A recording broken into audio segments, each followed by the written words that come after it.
Welcome back to Politics Tonight, everyone. Mr. Ighodalo, PDP governorship candidate in the 2024 governorship election, is still with us on the program. Mr. Ighodalo, thanks a lot for staying with us. So I want you to react to how the APC has described your attempts to water down the efforts of the electoral umpire. Because in a statement signed by its publicity secretary, the party says you and your party, the PDP, did not have any mandate, and that only sore losers behave this way. They need to keep quiet. This is me quoting the APC now. They need to keep quiet now because the case is sub judice. They have gone to court. They cannot be a party in a case and be given judgment in their matter. They should let the tribunal do its job to say who won and who did not. We will meet them headlong in court. The PDP does not have any existing mandates that were stolen. Is it not an existing mandate that they steal? So you may want to react to that because there are also allegations that your party disrupted the inspection of electoral materials at the INEC office. I didn't expect them to say it different because, like I told you earlier, they're captains of negative propaganda and lies. So what would you expect them to say? On the issue of disruption of the inspection of materials, it's very laughable. From the first day that we got the court order to inspect materials, some elements in INEC and the APC did everything humanly possible to subvert that process. They brought thugs to the INEC office. The INEC official did not contribute or did not participate or did not even encourage the process of reviewing the electoral materials that I wanted to review. Each day, there was an excuse by the APC. On one day, they said they had a petition. It's really laughable. There's an INEC lawyer there. A petition vis-a-vis a court order. On other days, they'll come and threaten our people. They stab our people. They manhandled our people, assaulted our guys, broke their telephones, did all manner of intimidating acts against our people. And then they turn around and they say, we were the intimidators. We're not the intimidators. We're the guys that had the order. We're the guys that went peacefully into the INEC office. We didn't come with thugs. We didn't come with anybody other than lawyers and those who are going to inspect the materials for the purposes of our petition. So, if INEC, the APC go out and lie and say things that are crassly and totally untrue, it's painful that they spew such things into the public arena. And then Mr. Ighodalo, there were disturbing instances of vote buying and logistical challenges in that election. I'd answered that question. If I ask you now, kindly hold on. If I ask you now, I'm sure you would say your party was not involved in vote trading. But if I'm to go by the reports of election observers who were on ground, there was massive vote buying. Even your fellow contender, Olumide Akpata, attested to the prevalence of financial inducement on election day. He outrightly accused PDP and APC. So, it just looks like one party was smarter than the other. So the issue of financial inducement, how damaging is this to our electoral integrity? Olajumoke, I have said that before, and I'm going to say it again. We did not buy any votes in the PDP. I am not aware that we bought votes. I'm confident that we did not indulge. We didn't need to indulge. We'd worked with the people. We'd encouraged the people. We'd campaigned. And we had the people on our side. Regardless the vote buying by the APC, regardless the amount of money they spent on the field on the day, we still won that election fair and square. Let me say one other thing. If we had indulged in vote buying, the police who are on the side of the APC would have arrested our boys for vote buying or any form of electoral malpractice on the day. Because we had police all over the place and they were watching very carefully. So if our guys had done anything wrong, they would have pounced on them. Police had been intimidating and harassing our guys 2 months before the election, up until election day, past election day. So I can tell you for free that if we had indulged in any election malpractice on the day, in any of the polling units, our guys would have been arrested. And there would have been a loud shout about it all over the press. So I can tell you for free. Because you just mentioned the issue of police, one of the main issues concerning that election was security. There were apprehensions about violence on election day. So how much would you say this manifested on polling day? There were places where there was quite a lot of violence. Esako West, for instance. The police came in there with some thugs, and they shot at the people that were in the polling, that were in the collation center. And a number of other places in Akoko Edo, or Edo, there were different places, pockets of violence. But by and large, I think the violence wasn't as bad as we all thought it could have been. It could have been worse. The whole state was militarized anyway, so most people were very careful about what they did. But again, we were not pushing back violently. We didn't have the forces of violence with us, so we didn't push back. We weren't violent. We went about voting peacefully. We stayed with our votes. We followed our votes from polling unit to collation center until we got to the local government collation center, and then we were tear gassed. And we were then pushed away and driven away, and the collation was moved to the INEC office. Up until that point, things seemed to be going okay. So we had no reason to be violent, and we didn't have agents of violence on our side anyway. So how are we going to be violent? We didn't have the police. We didn't have ammunition. Our guys stayed true to the course of electioneering on the day. And that's why we feel so sad about what happened ultimately, and we feel so sad about the process. Let's talk about voter apathy, because according to data from the Independent National Electoral Commission, over 2 million voters in Edo State collected their permanent voter cards for the election out of about 2.5 million registered voters. So evidently about 60% of the registered voters did not turn up on election day. This is a growing trend, and I'm sure you would agree with me that this is a growing trend, which has grievous implications for the prospect of democracy in the country. How did you think the attitude of you and your other contenders contributed to this? No, I don't know what you mean by the attitude. I don't know what you mean. So this is what I mean. Mr. Ighodalo, this is what I mean. This is what I mean. We've always believed that Edo election is a family affair, but this just concluded election became a do-or-die affair because the political gladiators made it so. The kinds of statements coming out from Edo State at that time was alarming. And because you're here tonight, now let me use the governor as an example. Kindly hold on, sir. Kindly hold on, sir. Please, I don't want you to make statements that are not correct. Okay, so kindly hold on. You would correct me. Kindly hold on. There are recordings of what happened through the campaigning process. Mr. Ighodalo, kindly hold on. You must listen to my question. Kindly hold on, sir. You must listen to my question. You have enough time to react. I want to use the governor as an example because you're here tonight. The governor was caught on camera saying the country will burn if this and that does not happen. I mean, no level of immunity should make a sitting governor make such statements. And for many Nigerians, it was an outright call for anarchy. During the collation of results as well, Governor Basaki was seen at the INEC Collation Center. He says he was there to meet the resident electoral commissioner after getting reports that the commission had stopped collation. I mean, regardless, he was not supposed to be there. But how do we ensure that this does not lay a bad precedent for future elections? So you can now react, sir. Now, what doesn't lay a bad precedent?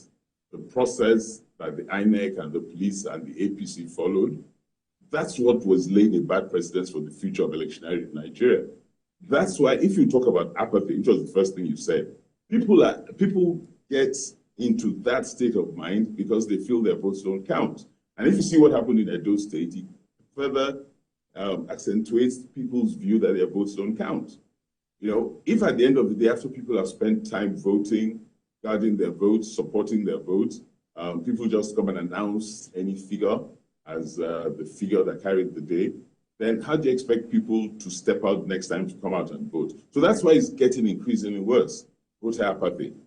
I spent a lot of time during the campaigns, particularly with the young people, encourage them to go and vote, trying to promise them that their votes will count this time around because they still haven't recovered from 2023 elections.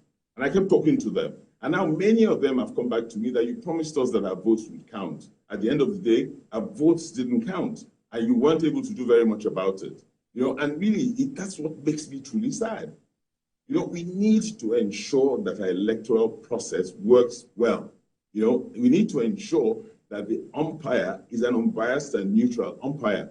We need to ensure that our security agencies are unbiased and neutral. A situation where security agencies arrest the members of one political party as against of another political party or other political parties cannot be acceptable.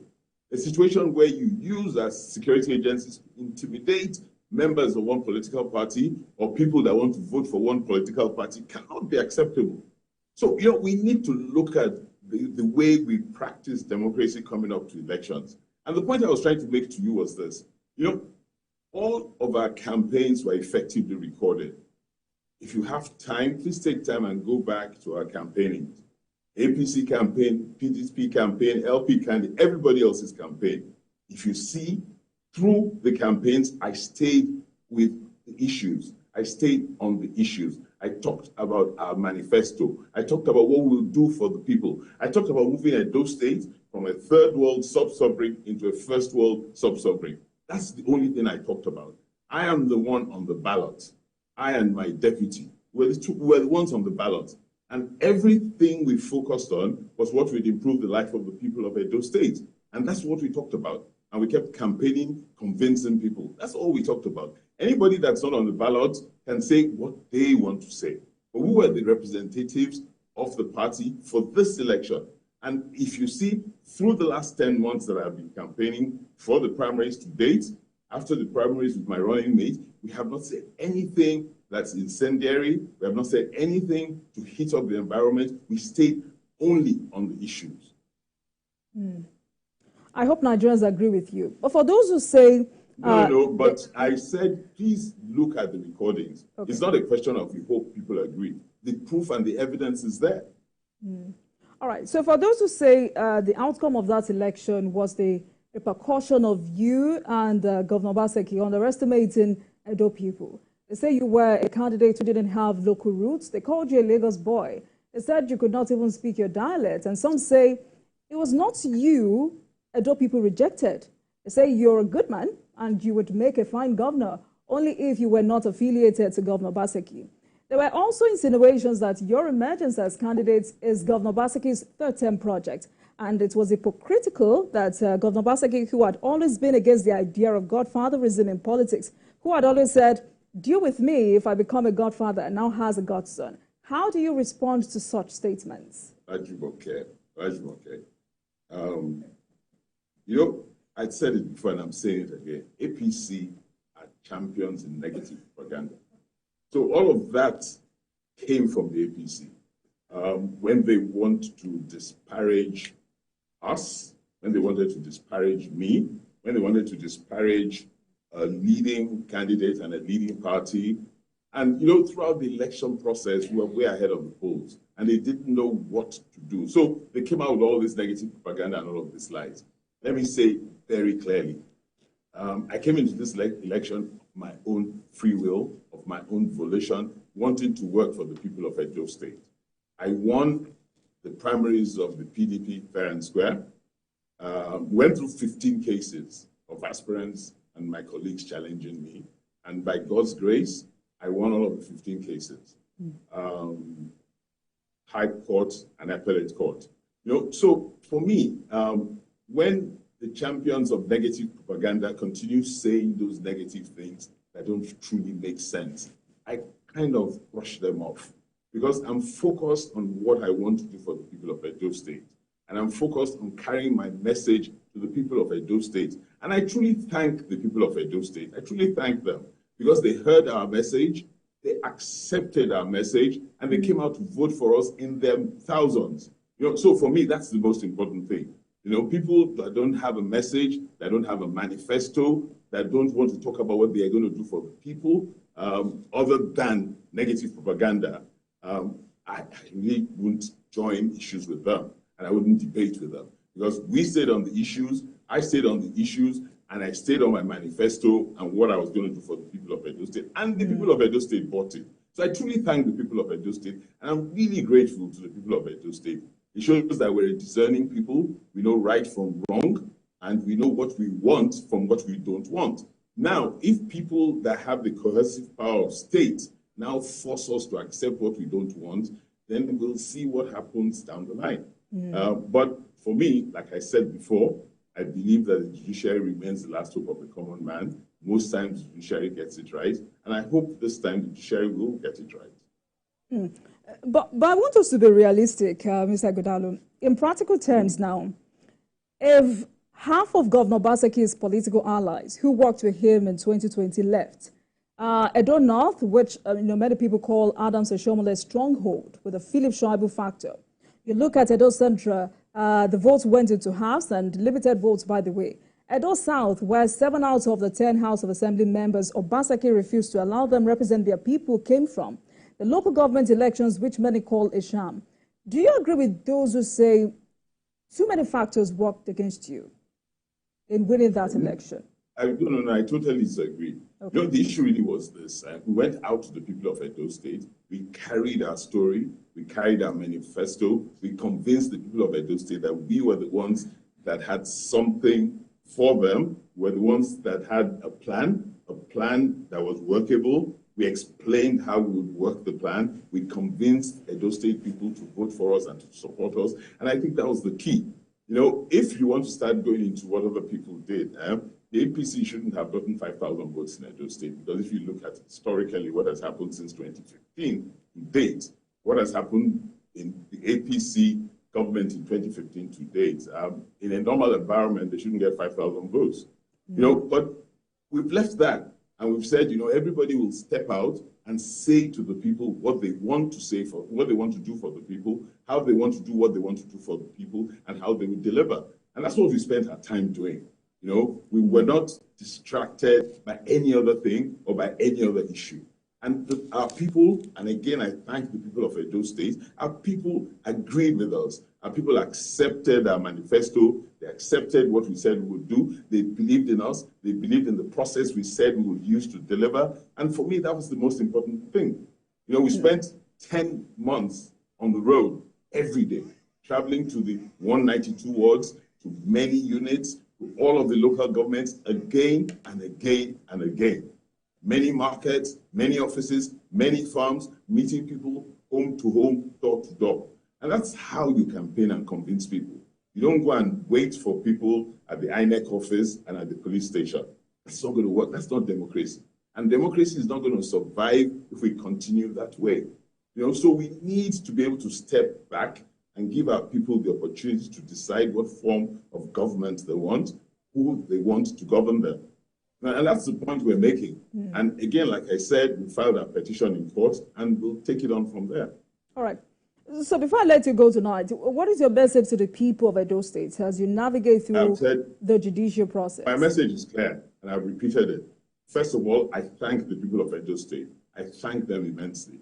Regardless the odds, the intimidation, the harassment, the militarization, even the elements, the rain, people came out in their thousands to vote for us. And people were truly intimidated through that voting process. So I truly thank them. And I want them to stay firm, to stay calm, and to continue having hope. I don't want people to lose hope in the system. Many of us worked hard for this democracy, and we'll do everything within our power, by the grace of God Almighty, to retain true democracy in Nigeria. There's still kinks. There are many things wrong. There are all sorts of cowboys that have jumped into the parade and think that all they need to do is sit in one spot, capture rogue elements in INEC, capture rogue elements in the police force, and then they're done.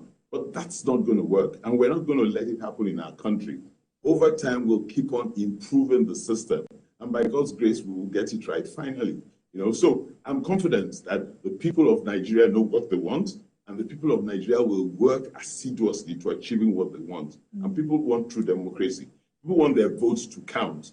I'm tired of our youngsters saying they're off, they're going to other countries.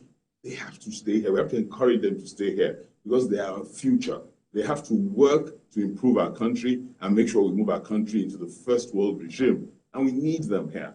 But they're discouraged every day. So we need to ensure we create an environment that our children will stay in. And one strong element we must do is the right to determine the kind of government and leadership they want.